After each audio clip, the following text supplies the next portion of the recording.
नमस्कार साथियों, स्वागत है आप सभी का एक नए वीडियो में और थ्योरी ऑफ मशीन में। मैं आज की इस वीडियो में आपको कुछ इंपॉर्टेंट न्यूमेरिकल करवाने वाला हूं, क्योंकि आपके एग्ज़ाम में कभी-कभी एक या दो न्यूमेरिकल्स जो है सेमेस्टर एग्ज़ाम में पूछ लिए जाते हैं, और वो भी जिस चैप्टर से पूछे जाते हैं वो आपका जो है पावर ट्रांसमिशन है। क्योंकि पावर ट्रांसमिशन से मैक्सिमम टाइम जो आपके न्यूमेरिकल हैं वो पूछे जाते हैं। तो आज की इस वीडियो में मैं आपको पावर ट्रांसमिशन के कुछ इंपॉर्टेंट न्यूमेरिकल करवाने वाला हूं। देखिए, अभी तक आपने जो मैंने थ्योरी ऑफ मशीन के मोस्ट इंपॉर्टेंट क्वेश्चंस की वीडियोस अपलोड की है, नहीं देखी है तो जाकर ज़रूर देख लीजिएगा।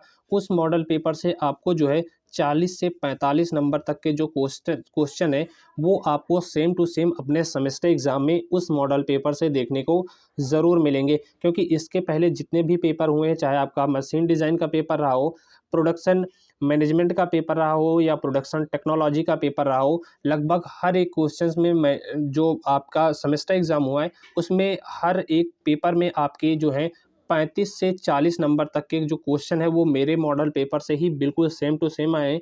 मैं अपनी तरफ से ये ऐड कर कर आपके लिए नहीं कह रहा हूँ। आप जो भी बच्चे मुझसे रेगुलर कनेक्ट हैं उन्होंने भी कमेंट करके कहा कि सर, आपके जो बताए गए क्वेश्चन है वो मैक्सिमम टाइम हमारे सेमेस्टर एग्ज़ाम में आ रहे हैं। और कल जो आपका प्रोडक्शन टेक्नोलॉजी का पेपर हुआ, काफ़ी सारे बच्चों ने यहाँ पर कमेंट करके कहा था कि 40 से 45 नंबर तक के जो क्वेश्चन है वो कल मॉडल पेपर से देखने को सेम टू सेम मिले हैं। और यहाँ पर जो आपके लिए मॉडल पेपर अपलोड किए जाते हैं, जो इंपॉर्टेंट क्वेश्चन बताए जाते हैं, वो ऐसे ही मैं कहीं से लाकर नहीं आपके लिए लिख देता हूँ। पहले उन क्वेश्चंस को देखता हूँ कि मैक्सिमम टाइम कितने बार पूछे गए हैं, देन आपके लिए वो क्वेश्चन लाए जाते हैं। और वही क्वेश्चन आपके सेमेस्टर एग्जाम में भी पूछे जाते हैं, क्योंकि लिमिटेड सिलेबस है।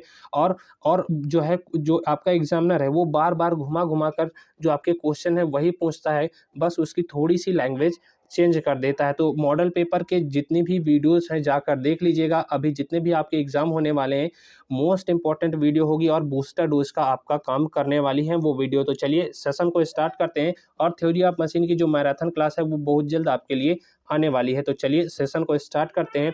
और आपका पहला क्वेश्चन मोस्ट इंपॉर्टेंट है, क्योंकि ये आपका सेमेस्टर एग्जाम में कई बार पूछा जा चुका है कि एक चपटा पट्टा यानी कि एक फ्लैट बेल्ट जिसकी चौड़ाई 100 mm तथा जिसकी मोटाई 8 mm है, एवं जिसका द्रव्यमान यानी कि मास की बात कर रहा है, वो आपका यहाँ पर 0.98 किलोग्राम पर मीटर, ये क्रॉप करने में कट गया है, दो घिरनियों के मध्य 15 मीटर पर सेकंड के वेग से चलते हुए शक्ति पारेषित करता है। छोटी घिरनी पर जो छादन कोण है वो आपका 165 डिग्री है, एवं घर्षण गुणांक यानी कि जिसको हम म्यू से डिनोट करते हैं, इसका मान 0.3 है। अधिकतम अनुमेय पट्टा प्रतिबल 2 न्यूटन पर mm स्क्वायर है।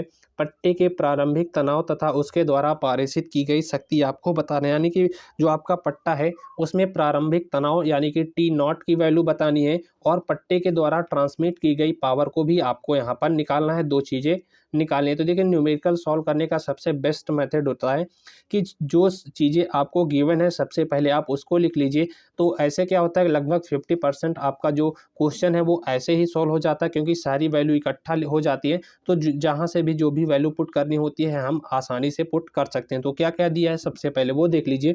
तो यहाँ पर हमें दिया है पट्टे की चौड़ाई। तो पट्टे की चौड़ाई जिसको हम स्मॉल बी से डिनोट करते हैं वो आपका 100 mm है। उसके बाद पट्टे की जो मोटाई है जिसको हम टी से डिनोट करते हैं वो 8 mm दिया है।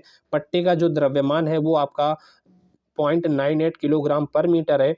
छोटी घिरनी पर जो छादन कोण जिसको हम थीटा से डिनोट करते हैं 165 है।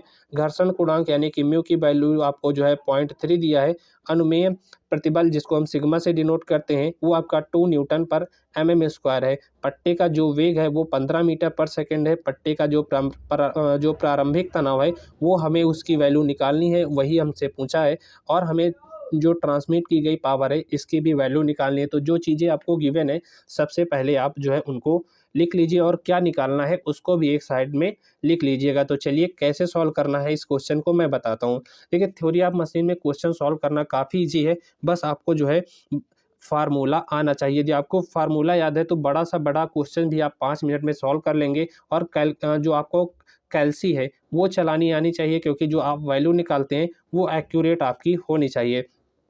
तो देखिए, हमको पता है जो फार्मूला होता है T1 प्लस TC बराबर सिग्मा BT। अब T1 और TC क्या है, देखिए जो पट्टे का टाइट साइड होता है उसका जो तनाव है वो पट्टे के अनुमेय प्रतिबल और उसकी चौड़ाई और उसकी मोटाई के गुणनफल के बराबर होता है। इस फार्मूले से हमें जो है टीसी की वैल्यू निकाल सकते हैं, जिसको हम अपकेंद्रीय त्वरण कहते हैं। तो देखिए यहाँ से आपको सबसे पहले क्या करना है, इस वाले फार्मूले से आपको T1 प्लस टीसी की वैल्यू निकाल लेनी है। सारी वैल्यू आपको गिवन है, आपने ऊपर देखा होगा कि सिग्मा की वैल्यू यहाँ पर गिवन है, बी यानी कि जो आपकी ब्रीथ थी यहाँ पर देख सकते हैं, बी की भी वैल्यू आपको गिवन है और टी की भी वैल्यू आपको गिवन है। तो इसमें सारी वैल्यू रख कर आप जब इसको सॉल्व करेंगे तो आएगा 1600 न्यूटन, जहाँ पर जो है टाइट साइड में जो पट्टे का तनाव है उसकी वैल्यू आप निकाल लेंगे, जहाँ से आपको T1 प्लस टीसी की जो वैल्यू है वो 1600 न्यूटन मिल जाएगी। यूनिट लगाना बिल्कुल ही मत भूलें, नहीं तो आपका एक नंबर कटेगा ही, क्यों चाहे आप पूरा सवाल सही करके आए, यूनिट लगाना बिल्कुल नहीं ना भूलें। अब हमें अपकेंद्रीय तनाव यानी कि जो आपका अपकेंद्रीय तनाव लगता है वहाँ से आपको टीसी की वैल्यू फाइंड करनी है। तो इसका जो फार्मूला होता है वो होता है टीसी प्लस टीसी बराबर mv स्क्वायर, क्योंकि जब आपको यहाँ से टीसी की वैल्यू मिल जाएगी यहाँ पर रखेंगे तो आपको T1 की वैल्यू यहाँ से आप आसानी से निकाल लेंगे। तो टीसी बराबर mv स्क्वायर होता है।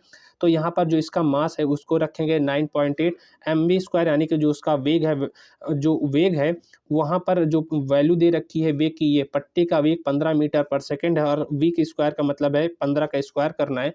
तो जब आप इसको स्क्वायर करेंगे और मल्टीप्लाई करेंगे तो इसकी जो टीसी की वैल्यू आएगी वो आएगी 220.5 न्यूटन। तो यहाँ से हमें दो चीज़ की वैल्यू मिल गई। पहली आपको T1 प्लस टीसी, ये आपका मिला था T1 प्लस टीसी बराबर आपका 1600 न्यूटन। उसके बाद आपको यहाँ से टीसी की वैल्यू मिल गई इतनी, तो टीसी की वैल्यू आप यहाँ पर रखेंगे, देन इसके बाद इधर ट्रांसफ़र करेंगे तो आपको T1 की वैल्यू आ जाएगी। और वही चीज़ आपके लिए यहाँ पर लिखी है कि टीसी का मान इस वाले समीकरण में रखने पर, जैसे यहाँ पर आप टीसी का मान रखेंगे और इसको इधर ट्रांसफ़र करके घटाएंगे तो T1 की वैल्यू आपको यहाँ पर आ जाएगी, जो कि 1379.5 न्यूटन आ जाएगी। अब यहाँ पर आपको एक फार्मूला और याद करना पड़ेगा, क्योंकि जो आपका T1 अपान T2 होता है वो आपका जो ई की पावर म्यू थीटा के बराबर होता है। अब आप सोच रहे होंगे कि इस फार्मूले से हम क्या चीज़ निकालते हैं, तो इस फार्मूले से हम जो है वो आपका तनाव अनुपात निकाला जाता है। जो आपका रस्सा चालन यानी कि रोप ड्राइव होती है उसका जो तनाव अनुपात होता है वो इससे निकाला जाता है। और हमको यहाँ पर देख लग सकते हैं कि T1 की वैल्यू पता है, तो T1 की वैल्यू रख देंगे तो T2 की वैल्यू हम यहाँ से आसानी से फाइंड कर सकते हैं। तो ये वाला फार्मूला ज़रूर याद रखिएगा, T1 अपॉन T2 बराबर ई की पावर म्यू थीटा। आपको सारी वैल्यू गिवन है, आपने ऊपर रखी होगी आप, क्योंकि म्यू की वैल्यू आपने देखा ही था। मैं आपको दिखा दूँ कि म्यू की वैल्यू आपको कितना दिया है 0.3, तो म्यू की वैल्यू आपको यहाँ पर 0.3 रख देनी है। उसके बाद थीटा की वैल्यू जो है वो आपको वहाँ पर दी है, वो कितना दिया है, वो आपको 165 डिग्री यहाँ पर दिया है। तो 165 डिग्री को जो है हम सबसे पहले यहाँ पर रेडियन में बदल लेते हैं। तो जो आपकी वैल्यू है 165, ये थीटा की वैल्यू, इसको पाई बाई 180 से मल्टीप्लाई कर देते हैं तो ये वैल्यू आपकी रेडियन में आ जाती है। और जब आप इन्हें को सॉल्व करेंगे इस वाले पार्ट को तो ये आपका 2.37 आ जाएगा, क्योंकि जो आपने देखिए, क्योंकि जब आप इसको सॉल्व करेंगे तो कुछ वैल्यू आएगी, देन आपको क्या करना है, कैल्सी लेनी है। कैल्सी में ई की पावर लेके आपको यहाँ पर पूरा मान रख देना है। जैसे ही आप इक्वल्स टू करेंगे आपके सामने T1 अपॉन T2 की वैल्यू 2.37 आ जाएगी। अब आपको इसके लिए कैल्सी चलाना आना चाहिए। तो यहाँ से आपको जो है क्या है, इस वाले इक्वेशन से T1 अपॉन T2 की वैल्यू जो है 2.37 मिल जाती है। और हमको पता था, हमने आगे वाले इस वाले स्टेप में से T1 की वैल्यू निकाली, तो T1 की वैल्यू यहाँ पर रख देंगे तो T2 की वैल्यू आ जाएगी कि नहीं, आ जाएगी ना। तो यहाँ पर हम क्या करेंगे कि यहाँ पर T1 की वैल्यू रख देंगे और T2 निकाल लेंगे। तो इस वाले इक्वेशन में T1 की वैल्यू हमने क्या रख दी, ये रख दी, और T2 आपका नीचे लिखा है और ये इक्वल्स टू है इसके। तो अब क्या करोगे, T2 निकालना है तो इसको इधर ट्रांसफ़र करना है, इसको इधर ट्रांसफ़र करना है। जैसे आप इधर ट्रांसफ़र करोगे तो आपके सामने जो T2 की वैल्यू आ जाएगी वो आपका आएगा 582.06 न्यूटन। ये वाली थोड़ी सी वैल्यू में एरर है, ये जो कैल्सी से मैंने निकाला था वो आपका बिल्कुल परफेक्ट है। इतना भी आता है तो कोई दिक्कत नहीं है, ठीक है। और यूनिट लिखना बिल्कुल ही मत भूलें, चाहे आप पूरा क्वेश्चन सही करके आ जाएं, यदि आपने यूनिट नहीं लिखा है तो एक नंबर आपका एग्जामिनर कार्ड ज़रूर देगा। तो T2 की वैल्यू आपको यहाँ पर मिल गई। अब कुछ नहीं करना है, आपने जो है टीसी की वैल्यू निकाल ली है, T1 की वैल्यू निकाल ली है, T2 की वैल्यू निकाल ली है। बस आपको इसका जो है फार्मूला आना चाहिए जो आपका प्रारंभिक तनाव होता है टी नॉट बराबर, क्योंकि हमें टी नॉट की ही वैल्यू चाहिए, तो प्रारंभिक जो तनाव होता है इसका फार्मूला होता है टी नॉट बराबर T1 प्लस T2। और हमने T1 और T2 की वैल्यू निकाल ली, इसमें रख के जोड़ देंगे और इसको 2 से डिवाइड कर देंगे, तो आपके सामने कुछ ये वैल्यू आ जाएगी। ठीक है, वो आएगी 981.15 न्यूटन, ये आपकी वैल्यू आ जाएगी। और ट्रांसमिट की गई पावर आपसे पूछा था, ट्रांसमिट की गई पावर का फार्मूला होता है P बराबर T1 माइनस T2 और इंटू V। अब सारी चीज़ें यहाँ पर रख देंगे, T1 की वैल्यू भी हमने पीछे से निकाल ली थी, T2 की वैल्यू और V की वैल्यू जो वेग था वो दिया था, इसको घटा लेंगे, देन उसके बाद इससे मल्टीप्लाई कर देंगे, तो आपके सामने वैल्यू आ जाएगी यहाँ पर 11.96 किलो न्यूटन में। आप जब चेंज कर देंगे तो ये वैल्यू आपकी आ जाएगी, पहले ये वैल्यू आपकी वाट में आएगी, देन उसके बाद आपको क्या है किलो वाट में इसको चेंज करना पड़ेगा। तो आई होप आपको ये न्यूमेरिकल समझ में आ गया होगा, प्रैक्टिस कर लेंगे एक दो बार तो आप इस पे जो है बेहतरीन कमांड पा सकते हैं। चलिए नेक्स्ट क्वेश्चन को डिस्कस करते हैं। नेक्स्ट आपका क्वेश्चन है, चलिए इसको थोड़ा सा जूम कर लेते हैं।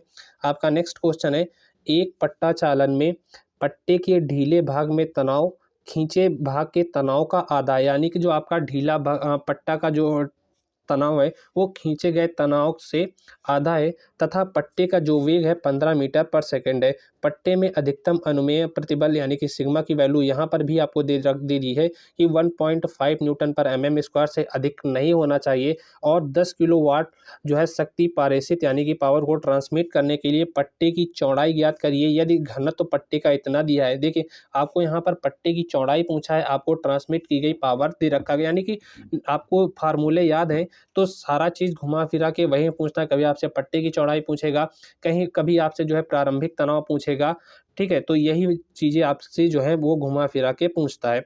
तो यहाँ पर सबसे पहले मैंने आपको क्या बताया कि जो चीज़ आपको दी है सबसे पहले उसकी वैल्यू लिख लेंगे कि क्या क्या हमें दिया है। सबसे पहले क्वेश्चन में कह रहा है कि एक पट्टा चालन में पट्टे के ढीले भाग में जो तनाव है वो खींचे गए तनाव का आधा है। तो जो खींचा गया तनाव है उसका आधा है क्या, ढीले भाग का तनाव। तो कुछ इस प्रकार से इक्वेशन बना लेंगे, जो ढीला भाग होता है पट्टे का उसको हम T2 कहते हैं और जो खींचा हुआ भाग होता है उसे हम T1 कहते हैं। तो यहाँ पर T2 बराबर क्या हो जाएगा, खींचे गए भाग का आधा। खींचा गया भाग कितना है, वो है आपका T1। तो वही क्वेश्चन आपकी यहाँ पर बनी है। देन उसके बाद आपको पट्टे का वेग दिया है 15 मीटर पर सेकंड। उसके बाद आपको पट्टे का अधिकतम प्रतिबल यानी सिग्मा की वैल्यू 1.5 न्यूटन पर mm स्क्वायर दे रखी है। जो आपकी ट्रांसमिट की गई पावर है वो भी आपको जो है 10 किलोवाट दे रखी है। देन उसके बाद आपको क्या है कि पट्टे का जो चौड़ाई है वो निकालना है। पट्टे की मोटाई आपको दे रखी है यहाँ पर, ये आपकी mm में है, उसको आप काहे में चेंज कर लेंगे, मीटर में, क्योंकि सारी वैल्यू जो है वो आपकी मीटर में होने वाली हैं। तो सारी वैल्यू को किसी एक यूनिट में रखकर ही क्वेश्चन सॉल्व करना चाहिए। नेक्स्ट आपका दिया है पट्टे का जो घनत्व है वो आपका 1800 किलोग्राम पर मीटर क्यूब दे रखा है। तो सबसे पहले आपको इसका जो है पावर आपकी ट्रांसमिट की गई पावर है उसका फार्मूला आना चाहिए, जो कि मैंने अभी बताया कि P बराबर T1 minus T2 into V होता है। अब यहाँ से क्या करेंगे, यहाँ से आप निकालेंगे पहले T1 माइनस T2 की वैल्यू। तो P की वैल्यू आपको दे रखी है, V की वैल्यू आपको दे रखी है, इधर आप इसको ट्रांसफ़र करेंगे तो ये आपका जो है,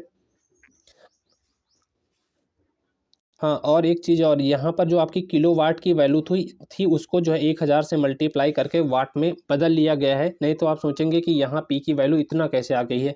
देन उसके बाद क्या करना है कि ये 10,000 को 15 से जब आप भाग करेंगे तो T1 माइनस T2 की वैल्यू आएगी 666.67। तो यहाँ से आपको जो है T1 माइनस T2 की वैल्यू मिल जाएगी। अब प्रश्न क्या कह रहा है अकॉर्डिंग टू क्वेश्चंस कि जो आपका ढीले पट्टे का जो तनाव है T2 वो आपके खींचे गए पट्टे का जो है आधा है। तो ये आपकी इक्वेशन आपने जो बनाई थी वही आपकी यहाँ पर इक्वेशन लिखी है। तो इसको जो हम इक्वल में लाएंगे तो हमें यहाँ से T1 की वैल्यू पहले फाइंड करनी है। तो T1 बराबर क्या आ जाएगा, ये आ जाएगा 2T2। तो T1 की जगह हम जो है 2T2 रख सकते हैं। ठीक है, तो आपको क्या करना है, ये वाला जो समीकरण है इस वाले समीकरण में आपको जो है T1 के जगह पे 2T2 रख देना है और आपको सॉल्व कर लेना है। जैसे आप इसको सॉल्व करोगे तो यहाँ पर जैसे लिखा कि समीकरण 2 में T1 का मान रखने पर यहाँ पर जैसे आप मान रखेंगे तो ये आपका 2T2 माइनस T2 आ जाएगा। 2T2 से 1T2 चला जाएगा तो आपका यहाँ पर केवल T2 बचेगा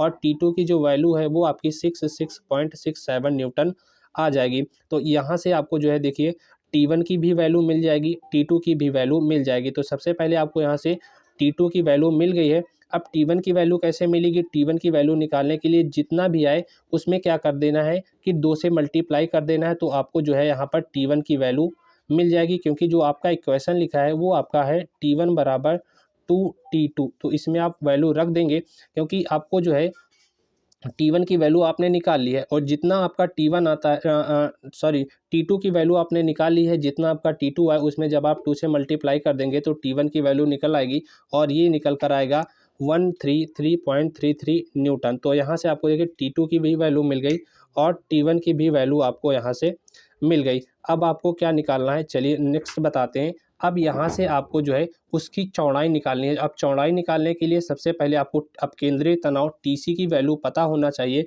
तो अपकेंद्रीय तनाव TC बराबर होता है mv²। अब यदि प्रति मीटर पट्टे का द्रव्यमान, आपको सबसे पहले पर मीटर पट्टे का जो द्रव्यमान है वो निकालना पड़ेगा। तो ये होता है जो आपका पट्टे का द्रव्यमान है गुणे पट्टे की चौड़ाई और पट्टे की जो है मोटाई। जब आप इनका आपस में मल्टीप्लाई कर देंगे तो यहाँ से आपको जो m की वैल्यू है वो प्रति मीटर पट्टे का द्रव्यमान निकल कर आ जाएगी, जो कि आएगी आपका 10.8 बी करके, क्योंकि आपको बी की वैल्यू चाहिए तो यहाँ पर आएगी। अब इसी वाले फार्मूले में आप रख देंगे कि TC यानी कि m की वैल्यू आ गई 10.8 बी और ये v² यानी कि जो आपका वेग था, वेग का स्क्वायर करेंगे तो ये आएगा 225। जब आप इसको आपस में मल्टीप्लाई करके सॉल्व करेंगे तो ये आपके सामने जो है पूरा ये आएगा 243 यानी कि 2430 बी आ जाएगा TC की वैल्यू। अब आपको वहाँ पर मैंने आपको एक फार्मूला बताया था कि T1 प्लस TC जो पट्टे के खींचे गए तनाव का भाग होता है, T1 प्लस TC क्या होता है, पट्टे का जो अनुमेय प्रतिबल होता है और पट्टे की जो चौड़ाई होती है और पट्टे की जो मोटाई होती है उसके गुणनफल के बराबर होती है। तो सारी वैल्यू आपको पता है, T1 की भी वैल्यू आपने निकाल ली है और यहाँ से आपको TC की भी वैल्यू मिल गई है। तो सबसे पहले T1 की वैल्यू जो आपने वहाँ पर मल्टीप्लाई करके निकाली थी पीछे से, वहाँ पर रख देना है। TC की वैल्यू जितना ही यहाँ पर रख दीजिए। सिग्मा की वैल्यू आपको पीछे क्वेश्चन में दे रखी है। B की भी वैल्यू निकालनी ही है, तो B आपका एस्टिस लिखा है और T की वैल्यू आपको वहाँ पर दे ही रखी है, जो mm में था, जिसको हमने जो है 100 से डिवाइड करके उसको आपका जो है मीटर में बदला था। अब आपको क्या करना है कि यहाँ पर जो भी वैल्यू है उनको आपस में ट्रांसफ़र कर लेना है। जैसे बी की वैल्यू, इसको सबसे पहले आपको मल्टीप्लाई करना है। मल्टीप्लाई करेंगे तो आपका कुछ 9000 बी आएगा। देन आपको क्या करना है कि इस वाले पार्ट को चाहे तो आप इधर लेके चले जाएं या इसको इधर लेके चले जाएं। तो आसान यही हुआ कि घटाने के लिए आप इसको इधर ट्रांसफ़र करके ले जाएंगे। जब आप इसको घटाएंगे तो आएगा 6570 बी। अब इसको क्या करना है कि ये आपका डिवाइड में आएगा, जहाँ से आप बी की वैल्यू निकालेंगे और डिवाइड करेंगे तो आपके सामने ये पहले मीटर में आएगा। अब मीटर से mm में चेंज करने के लिए आपको जो है वहाँ पर 1000 से इसमें मल्टीप्लाई करना पड़ेगा, तब आपकी जो वैल्यू है वो mm में कन्वर्ट हो जाएगी। तो ये था क्वेश्चन जो मैंने आपको समझाया। आप इसको जो है दोबारा देखकर भी आसानी से समझ सकते हैं। मुझसे मैं अपना मैक्सिमम देने की कोशिश किया कि आपको इसको अच्छे से समझाया जा सके, बट न्यूमेरिकल पूछा जाता है। अभी 1 या 2 दिन का टाइम है आपके पास, तो आप जो है अपनी प्रैक्टिस वगैरह ज़रूर कर लें। इसकी जो आपको PDF है वो टेलीग्राम पर मिल जाएगी। टेलीग्राम की लिंक आपको वीडियो के डिस्क्रिप्शन बॉक्स में दी गई है, या आप टेलीग्राम पर जाइए और सर्च करिए अमित टेक्निकल स्टडी और वहाँ से ज्वाइन होकर इसकी PDF वगैरह डाउनलोड कर सकते हैं। तो चलिए मिलते हैं आपसे मैराथन ही क्लास में, तब तक के लिए धन्यवाद। और अपने सभी दोस्तों तक शेयर वीडियो को ज़रूर कर दें, क्योंकि अब बहुत जल्द आपके लिए मैराथन क्लास यहाँ पर थ्योरी ऑफ मशीन की आने वाली है, वो भी लल्लन टॉप क्वेश्चंस की, जो आपके सेमेस्टर एग्जाम में बहुत आपको हेल्प करने वाले हैं। तो चलिए मिलते हैं आपसे नेक्स्ट वीडियो में, तब तक के लिए धन्यवाद।